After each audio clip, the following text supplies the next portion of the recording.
Bem-vindo ao canal Neurooftalmo em Áudio, seu espaço de atualização em neurooftalmologia.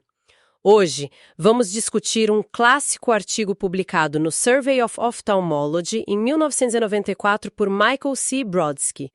Vamos fazer uma análise, assim, mais a fundo das anomalias congênitas do disco óptico. Isso, revisitando o que era a chave para o diagnóstico para avaliação naquela época, né? Exato. E o artigo já trazia até o impacto inicial da ressonância magnética, o que é bem interessante para a época. O foco é como olhar para o disco, sabe? Ver aqueles detalhes pode nos dar pistas de problemas maiores, sistêmicos. Sem dúvida. Vamos começar então pela mais comum que a gente vê na prática. A hipoplasia do nervo óptico, HNO. Ok.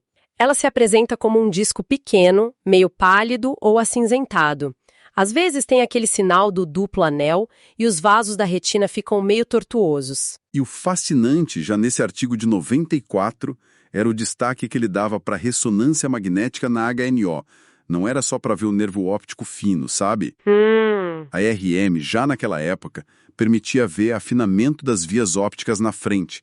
E o mais importante, detectar associações com problemas no sistema nervoso central. Que tipo de problemas? Bom, tipo a displasia septo-óptica, que envolve a ausência do septo pelúcido, ou problemas no corpo caloso, Sabe? e outras malformações cerebrais. Ou até a hipófise posterior fora do lugar, a ectopia. E esses achados na ressonância já tinham um peso no prognóstico, né? Não era só um achado? De jeito nenhum. A ectopia da hipófise posterior, por exemplo, já era um sinal bem forte de risco para deficiência hormonal, principalmente de hormônio do crescimento, o GH. Ah, então já direcionava para uma investigação endócrina? Com certeza, mudava a conduta. E da mesma forma, outras anomalias que apareciam na ressonância indicavam um risco de atraso no desenvolvimento neurológico. O artigo até cita a HNO segmentar superior, que tinha uma ligação com mães diabéticas que usavam insulina. Interessante como padrões diferentes podiam ter causas diferentes. Exato. Agora, mudando um pouco, vamos para as anomalias escavadas do disco. Essas, historicamente, davam uma confusão danada, né? Nossa, demais.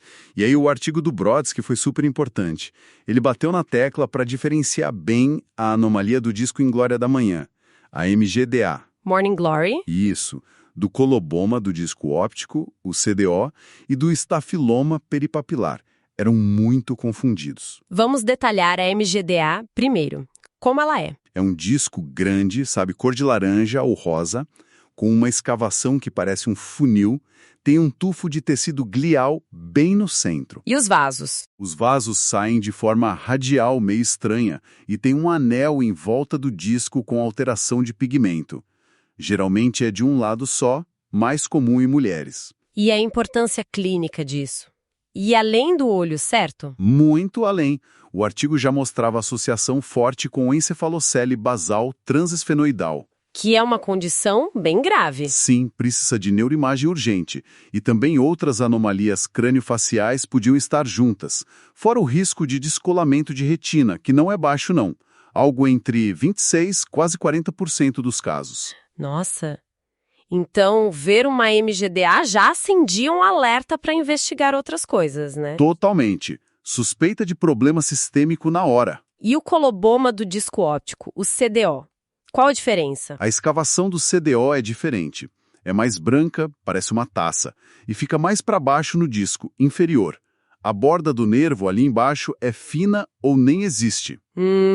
E a alteração de pigmento em volta é mínima, se comparar com o MGDA. O CDO pode ser nos dois olhos, ou só em um, e pode ser familiar, diferente da MGDA, que é mais esporádica. E as associações sistêmicas, também diferentes. O CDO está mais ligado a síndromes que cursam com coloboma em outros lugares, tipo a síndrome Charge. O risco de descolamento de retina também existe, mas o ponto do artigo são coisas distintas, provavelmente com origens diferentes lá no desenvolvimento do embrião. Entendi a distinção.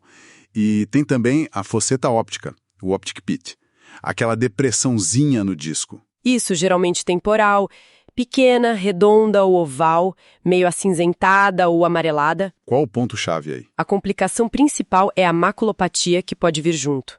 Afeta uma parte considerável das pessoas, de 25% a 75%. E como ela progride? O artigo já descrevia bem. Começa com uma separação das camadas da retina por dentro, tipo uma esquise.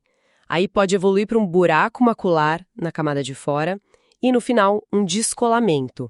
E a origem do líquido. Já se discutia isso. Já. Era um debate interessante em 94. O líquido vinha do vítreo, vinha do espaço subaracnoide, ou seja, do líquor, ou dos vasinhos da própria fosseta.